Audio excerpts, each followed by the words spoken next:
শেখ মুজিবুর রহমানের হত্যাকারীকে যদি বাইরে থেকে আনা যায়, তাইলে শরীফ ওসমান হাদির হত্যাকারীকে বাইরে থেকে আনা যাবে। মামলা ঝুলাই রাখবেন না, মামলা ঝুলাই রাখা এটা ইংরেজদের সভ্যতা। ইংরেজদের আইনের কারণে এরকম মামলা ঝুলিয়ে থাকে। ইসলামী পদ্ধতিতে আসেন, কোনো মামলা ঝুলে থাকবে না। জনগণকে আমরা আশ্বস্ত করতে চাচ্ছি, আশ্বাস দিতে চাচ্ছি যে অতি দ্রুত হাদির বিচার কার্য সম্পন্ন হবে। মানুষ আশ্বস্ত হওয়ার জন্য কিছু দরকার, কিছু তো দরকার। মানুষ তো দেখেছে আগের সরকারের যে সমস্ত হত্যাকাণ্ডগুলো, ওগুলো কয়টার বিচার হয়েছে, আর এই সময় এই আমলে, অল্প সংক্ষিপ্ত এই আমলে যা হত্যাকাণ্ড হয়েছে ওটা কয়টার বিচার হয়েছে মানুষের সামনে আছে। খালি বললে হবে না, প্রয়োগ করতে হবে ইসলামী বিধান। খালি গণতন্ত্রের নাম নিয়ে মানুষকে শান্ত করা যাবে না। মানুষ দেখেছে গণতন্ত্র, বিগত সরকারের যত নির্বাচন, ওগুলো গণতন্ত্রের নির্বাচন ছিল নাকি? বলেন ওরা গণতন্ত্রের কথা বলেন? যতদিন আল্লাহর বিধানের কথা বলতে লজ্জা পাবেন, দেশে শান্তি আনতে পারবেন না। গণতন্ত্রের পরীক্ষা হয়ে গেছে। কোরআন স্পষ্ট বিধান আল্লাহ দিয়ে রেখেছেন কেসাসে, ইসলামী দণ্ডবিধির।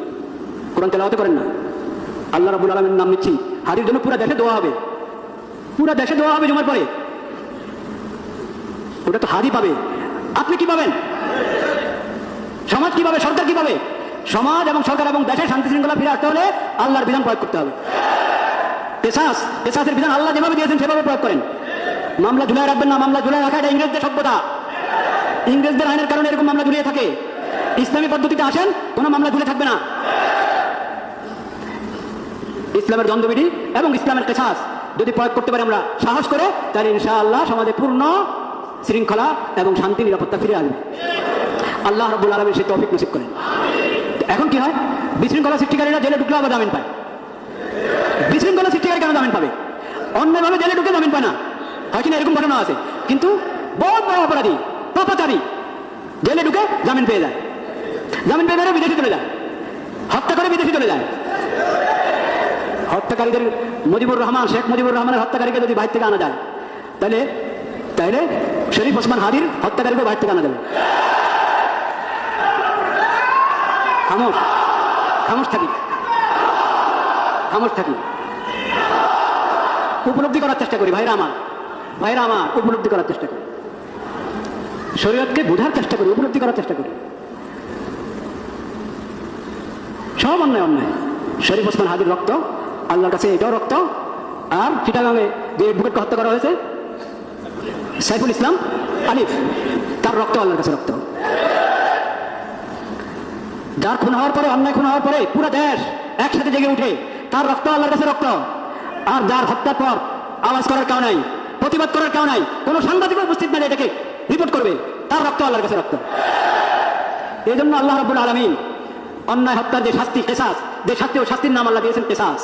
কেসাস শব্দের অর্থ মানে বরাবর সারাবর, সমতা আছে। এর মধ্যে কি আছে? সমতা আছে। আল্লাহর কাছে সব বরাবর, সব বরাবর। আবু বকর সিদ্দিক রাদিয়াল্লাহু তাআলা আনহু, নবীদের পরে যার চেয়ে উত্তম ব্যক্তি সূর্য দেখে নেন, সেই আবু বকর সিদ্দিক রাদিয়াল্লাহু তাআলার রক্ত আল্লাহর কাছে যেমন মূল্যবান, একবারে সাধারণ থেকে সাধারণ একজন মুসলিমের রক্ত আল্লাহর কাছে মূল্যবান। শাস্তি এক। আবু বকর সিদ্দিক রাদিয়াল্লাহু তাআলার মতো নবীর পরে তার মতো আর মানুষ হয় না। কিন্তু কথার কথা বলছি, তার মতো কাউকে কেউ হত্যা করলো, সেখানেও যে হত্যাকারী শুধু তার থেকে কেসাস নেওয়া হবে, তাকেই বিচার হিসাবে হত্যা করা হবে। একজনের জন্য 10 জন নয়, একজনের জন্য 10 জন নয়।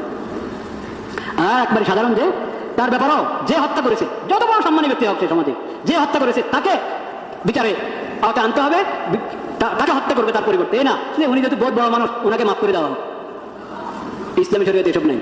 প্রধান বিচারপতি বিচারের আওতার বাইরে, প্রেসিডেন্ট বিচারের আওতার বাইরে, প্রধান উপদেষ্টা বিচারের আওতার বাইরে, ইসলামে এসব বিধান নাই। সবাই সমান, আল্লাহর কাছে সবার রক্ত বরাবর, সবার রক্ত বরাবর।